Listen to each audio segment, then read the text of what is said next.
ရှေ့တန်းပြန် KNLA တပ်ဖွဲ့ဝင်များကိုဖားအံခရိုင်အတွင်းရှိဒေသခံကရင်ပြည်သူများဂုဏ်ပြုကြိုဆိုကြ Democratic Press AB 24ရက်2026ခုနှစ်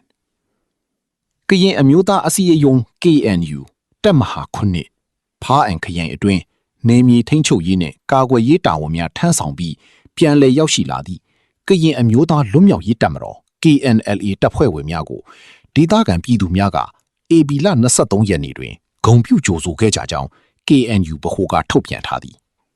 ကော်တိုးလီအုပ်ချုပ်နေမည်အတွင်မိမိတို့ဒေသလုံခြုံရေးအတွက်ရှေ့တန်းစစ်မျက်နှာတွင်တာဝန်ကြည့်ပို့စွာထမ်းဆောင်ခဲ့ကြသည့် KNLA တပ်ဖွဲ့ဝင်များပြန်လည်ရောက်ရှိလာခြင်းတွင်ဒေသခံကရင်ပြည်သူများကလမ်းဘေးဝက်ရာမှစောင့်ကြည့်ကာအစားအသောက်များဖြင့်ဧည့်ခံခြင်းအောင်တပြေပန်းစည်းများပေးရခြင်းတို့ဖြင့်နှွေးထွေးစွာဂုဏ်ပြုခဲ့ကြခြင်းဖြစ်သည်ယခုကဲ့သို့ဂုဏ်ပြုကြိုဆိုရခြင်းမှာနေမီအီးချမ်းကြီးအတွက်ကိုကျိုးစောအနစ်နာခံက